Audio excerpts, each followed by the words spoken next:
تمہارے ابا مجھ سے کہنے لگے، بتاؤ تو انیسہ، سوچ کر بتاؤ کہ مرد شادی کیوں کرتا ہے؟ میں تو سچ مچ سوچ میں پڑ گئی۔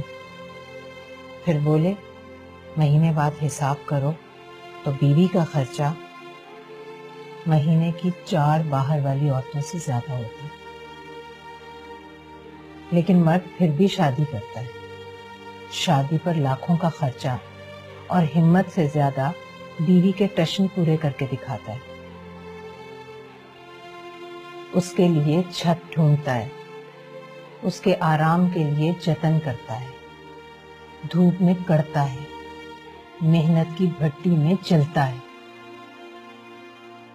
کبھی ضرورت پڑے تو اس کے لیے کبھی اپنی انا بیچ دیتا ہے اور کبھی اپنی چمڑی بیچ دیتا ہے۔ پتہ ہے کیوں؟ تم پوچھو نا کیوں؟ کیوں؟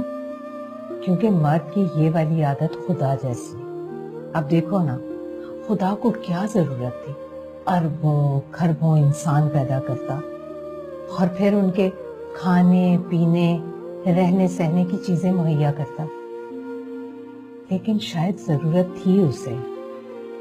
وہ چاہتا تھا کوئی مخلوق ایسی ہو جو پوجا کرے اس کی، جو سجدہ کرے اس کے نام پر، عقل ہو، دلیل ہو اس کے پاس، اور پھر جتنی کوئی پوجا کرے گا اتنا ہی خیال رکھے گا اس کا۔ اور سب کچھ دے دینے کے بعد کہا کہ میں رحمان ہوں، رحیم ہوں، سب گناہ معاف کروں گا، لیکن شرک کبھی معاف نہیں کروں گا۔ تو بیٹا، خدا نے اپنی یہی عادت مرد کے خون میں ڈال دی ہے۔ جس طرح اسے اپنی مخلوق سب سے زیادہ پیاری ہے نا، اسی طرح ہر اچھے مرد کو اپنی بیوی سب سے پیاری ہوتی ہے۔